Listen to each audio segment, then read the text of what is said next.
What's going on, good and wonderful people? It's Sagey here, back with another banger today. I am having a very hard time recording this video. It's just been a nightmare, man. I've been trying to record this video for hours. It's currently 4 o'clock. Hopefully, I can get this video out by 6 o'clock tonight. But I think the only way I can really do that is to not make as many editing mistakes as possible and really just play this video and react to it in real time. Because that's really the only way I can see myself releasing this in time for you guys. In addition to that, I have to keep track of my audio, which is why I'm looking down to make sure everything's good to go because I've really been having issues with audio once again. Gotta love these Shure microphones, y'all. But this video is actually going to be a reaction to Mr. Gela once again. If you guys are unfamiliar with Gela Shivy, he is a Chicagoland CEO of trucking company Bigman Inc. / Direct Motor Lines. He came out against the ELP mandate that was implemented by the Trump administration, which essentially override a 2016 memorandum that was implemented by the Obama administration. And now, given the tragic incident out of Florida with Harjinder Singh, the Trump administration has banned, temporarily at least, all work visas for foreign truck drivers. And this is Mr. Gela's reaction to that. But before we play this video, I just want to clear up something. In my original video that I made about him, I also made the full, I released the full auto dub version of the video. He actually deleted it. He deleted the original video on his channel. I don't know if anybody on my channel was harassing him or not, but I really rather you not harass him or leave any mean-spirited, disparaging comments. These videos that I make are for educational and entertainment purposes only. Also, Mr. Gela, if you're watching this, I really don't mean any harm when I say the things that I say. Again, videos for educational and entertainment purposes only. I won't link to your channel, but if you guys are interested in viewing Mr. Gela's channel, just type it in on the YouTube search bar. Again, please don't leave any hate comments on his channel. Now, without further ado, let's play this video. But before I play it, pardon the screen recording. I didn't know when he started speaking because all his videos are in Russian, and I didn't know when he started speaking, so I can actually start the screen recording. So that's why you see this. Let's make America's roads. Let's make America's roads. Yeah, that's what I mean when I incredibly say safe it and messed secure up. for all citizens. These are precisely the kinds of encouraging and reassuring words we would genuinely like to consistently hear from our government officials and public servants. But unfortunately, and quite regrettably, we continue to hear divisive and unproductive politics, often filled with empty rhetoric, immediately after yet another tragic and preventable accident occurs on our nation's roadways. There are currently ongoing discussions about how the driver who caused the unfortunate accident in Florida was indeed Indian, didn't speak English, and this particular aspect is precisely what many people are focusing on. But what significant difference does it truly make what specific language he spoke if he deliberately tried to execute a U-turn in a location where there was a clearly visible and unambiguous no U-turn sign explicitly prohibiting such a maneuver? Well, it's crucial to understand that a sign, by its very nature, is not merely a spoken or written word. It's a universal symbol conveying a direct command or warning, transcending linguistic barriers. A sign is something that's drawn, and a word is where there are letters. And the no U-turn sign is universally recognized internationally. It's a crossed-out arrow. So what does English have to do with it? 99% of the signs along American roads are intuitively understandable and internationally recognized. If we're talking about speed limits, for example, they are typically written in clear Arabic numerals, not English letters, making them universally comprehensible and easily identifiable to drivers from various linguistic backgrounds. This widespread standardization ensures safety and clarity on our extensive road networks. 55, 65, 70, those are numbers, not letters. If we're talking about a downhill slope that's dangerous for truck drivers, where a truck might not be able to brake due to its weight and inertia, the sign looks like this. There's a drawn slope without any words. There's a percentage, the angle of the slope, 7%, 8, 9%. And on this sign, there might be a little truck drawn. It's a picture, there are no letters. So what does English have to do with it? All right, guys. So there's a lot to unpack here. I paused it at around the 2 minute mark, but I just want to say this. He mentions how the signs are 99% intuitive. Now, in the case of Harjinder Singh, okay, so the accident happened on the Florida Turnpike. Now, I'm not sure if the sign on the Florida Turnpike said for official use only or for authorized users only, or there was actually a picture that had that X with the the arrow saying no U-turn, like Yeah, because that if that's what he's talking about when he says like intuitively, the picture sign should be intuitively understood.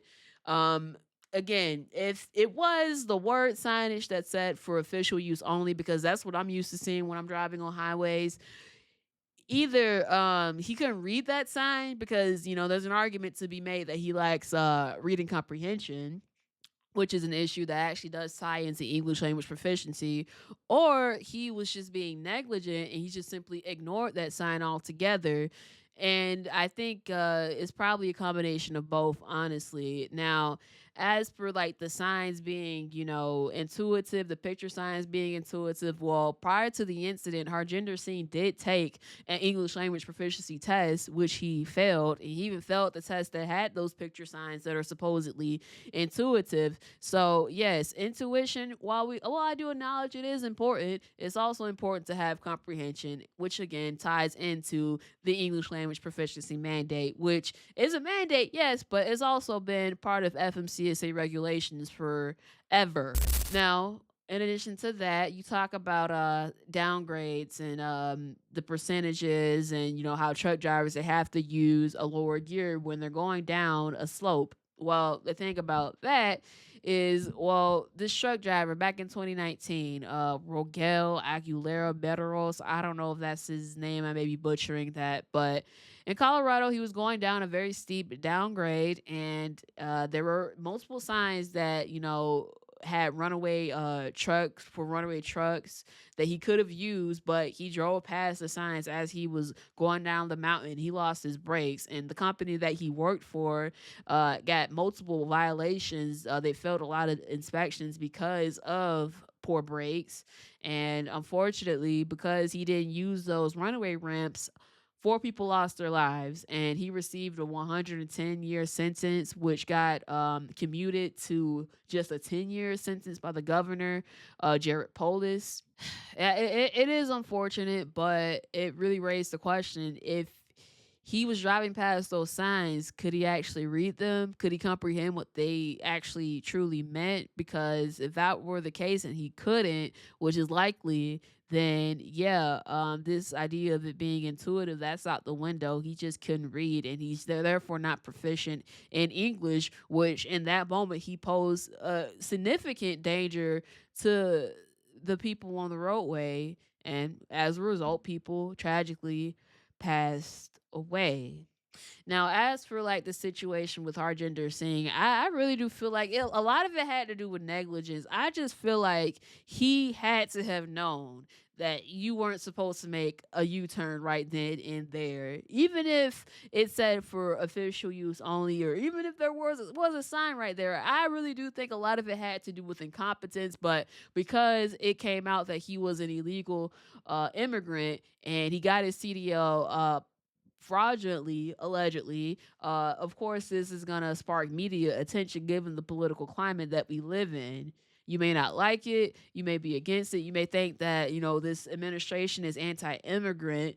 Honestly, I think you may be conflating immigration with illegal immigration, but I digress. But regardless of how you feel, there are laws on the book that this driver did not follow, along with Medeiros. They did not follow the law. They weren't English language proficient, and these companies that they work for should also be reprimanded along with them. So yeah, they deserved everything that was coming to them. Unfortunately, I'm sorry. And as for like, what does it have to do with being? What does English have to do with safety? Well, a lot. I would argue a lot, actually, given those examples I just mentioned. Why do you keep pushing this English language thing on us, as if everyone around is an idiot and doesn't understand the cause of the accident? The cause of the accident is the driver's mistake that he doesn't understand what the road is. He doesn't understand how traffic works. He doesn't understand the dimensions of the vehicle. He doesn't realize he has a Yeah, so that's trailer. going back to what I'm He saying doesn't about understand that incompetence. cars are moving. That's the problem. He doesn't fail to understand this because he doesn't have American citizenship. Yes, an Indian, not a US citizen, caused a tragic, brutal accident. That's true. You can't do that. It's wrong. But are you trying to tell me that if an American had caused exactly the same accident, it would have been okay? Or are you saying Americans never cause such accidents? That's not what we're saying at all, actually. And if he were an American citizen that caused that accident, he would have gotten the same charges because this is just gross negligence. Obviously, you can't make a U-turn on a highway. Literally, that literally that's just common sense. I'm sorry, but yeah, he definitely would have gotten the same charges had that been an American citizen. He would have been reprimanded. Harjinder Singh faces 45 years in prison for his charges, and had he been an American citizen, it would have been the same thing. But like I said, the reason why it's gaining national attention is because once again, you didn't mention it so far in the video. I don't think I have time to watch this whole thing. It's already at 11 minutes. This is like my fourth attempt recording this video because I keep having issues with the audio. But yeah, because he was an illegal immigrant, because this recent election, one of the top issues was the issue of migration. This issue turned into political fodder for a lot of independent news media outlets, for a lot of content creators, and it gained national attention for these reasons. It is what it is. But the problem isn't which country you were born in. The problem isn't what language you speak. The problem is that many drivers on the road, truckers, don't know how to drive a truck. It's unclear how they even get their CDL. The instructors and inspectors sent by the DOT, after all, you don't issue a CDL to yourself, the DOT does. It's unclear how they conduct the exams. That's where the Well, problem lies. yeah, that is pretty much why I feel that this policy was implemented because you're saying that it's unclear how they were able to take these tests and get their CDLs when they can't speak English. So you do acknowledge, you kind of allude to the fact that being proficient in English is important in order to obtain a CDL in this country. So the fact that he was able to get it despite being in this country illegally, the fact that he was able to get it from Washington and then California is an issue, and that should definitely be investigated. And to be honest, I'm not, accusing you of anything per se, but I did do some research on you, and you got your CDL about what, 8, 9 years ago, and you got it out of Florida. Now, he got it out of Florida, and the trucking school that he went to had Russian instructors. Not saying that you took the test in Russian. I'm pretty sure you took the test in English, but I just find it odd because there was a situation around the same time you got your CDL back in 2016 where these instructors of Eastern European descent were actually arrested for fraud out of Florida for operating an illegal CDL school and issuing CDLs fraudulently. I just think the whole thing's interesting. Again, not accusing you of anything, but what I also find odd is that in the video where you were reviewing that trucking school out of Florida, you gave a phone number to it, but the phone number is actually a direct line to your trucking company, Direct Motor Lines. Again, I just find it interesting. The video isn't about you. The video is about the issue at hand, which is the issue of these foreign truck drivers getting their work visas halted, getting their work visas banned. So let's just go back to the video. And if someone came here 10 years ago and already got a green card, that doesn't mean they're a good driver. If someone came here a year ago with 20 years of experience in Europe but doesn't have a green card, that doesn't mean they're a bad driver.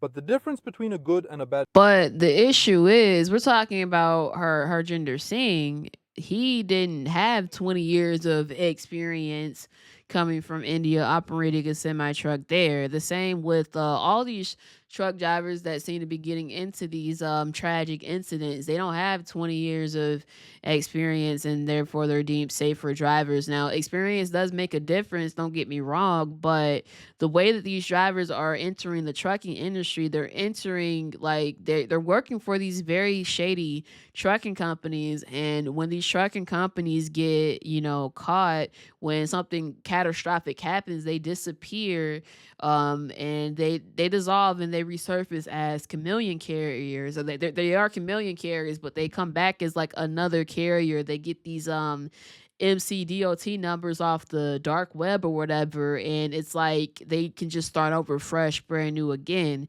So I think that's another reason why this ban on the visas for these foreign truck drivers is in place, at least for now, is to actually limit the fraud that's going on. But also another thing that you're talking about, like experience versus the inexperience. Obviously, the more experience you have, regardless of your immigration status, the better, which is why when you're an American truck driver or even a green card truck driver and you're entering this industry for the first time, you tend to only have options with these mega carriers like your Schneiders, like your Swifts, like your Warners. And those are usually the companies that are willing to give you a chance because you're a huge liability. So, yes, you do acknowledge that. There is an issue when it comes to whether or not a truck driver is safe when it comes to like the experience and the inexperience. So I see what you're saying there. But why does the politicization of the problems in the trucking business keep going on? Again, the driver in question was an illegal immigrant. This past election had a lot to do with the issue of migration, and that's why it's politicized. It is what it is. It's just a cry from the heart that here we're treated like fools. But the issue is safety, and for me, as the owner of a trucking company, safety is more important than politics.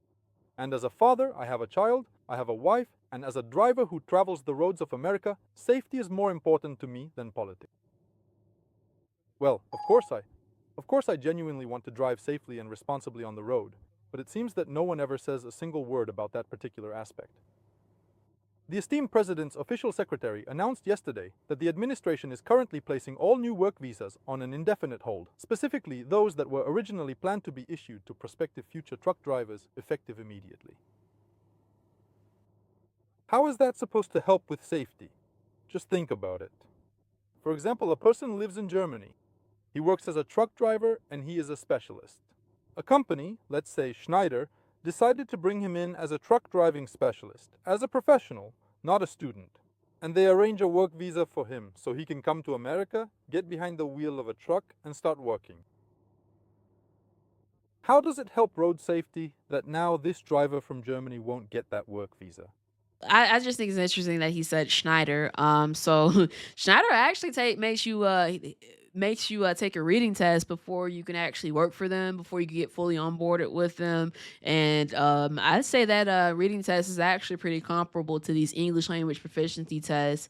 No, actually, I'd argue that the reading test is actually more difficult than the English language test that these drivers get at way stations. That's just my opinion. But yeah, they definitely have to be proficient in English if they're gonna work for Schneider for sure. And also another thing, what about those American truck drivers that they're out the industry for a certain number of years, despite having decades of experience, and decide to get back in the industry?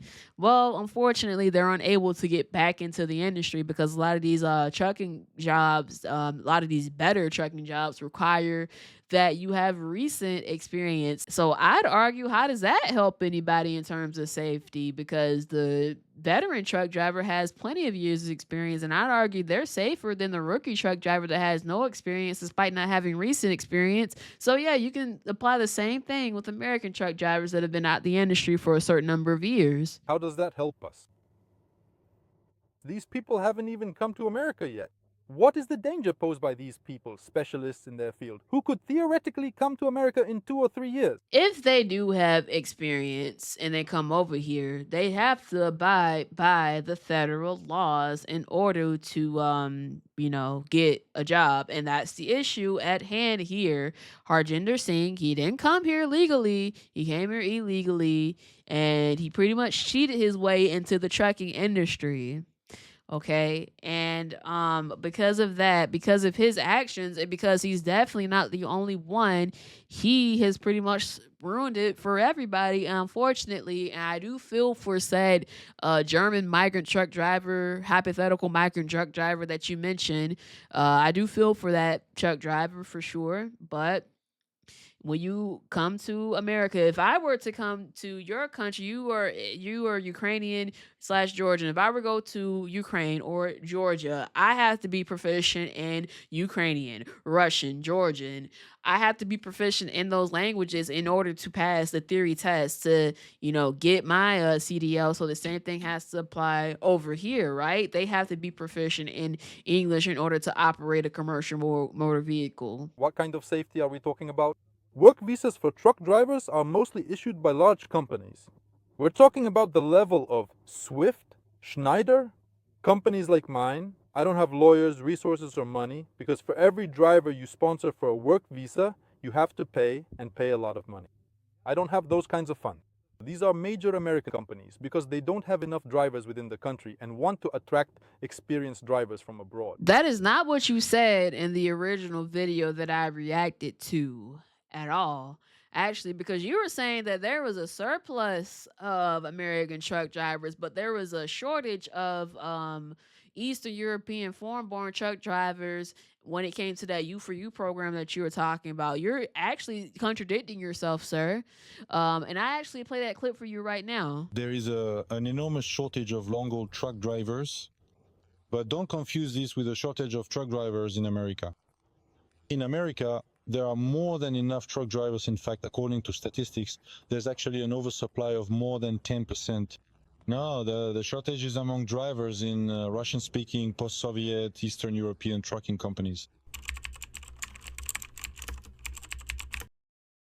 So yeah, guys, you saw that, you heard that. There is no truck driver shortage in America. There is a shortage of good trucking jobs. So I really wish they would stop pushing this narrative of there's a shortage of American truck drivers when I just talked about how there are truck drivers that can't get back into this industry despite being veterans, despite having decades of experience. They can't get back into this industry because they don't have recent experience. But you know what? This video is 26 minutes long, and I'm only at the 6-minute mark of this video. So yeah, I'm tired of recording this damn video. So I guess I'll end it right here. Let me see if my audio, yeah, my audio's still good.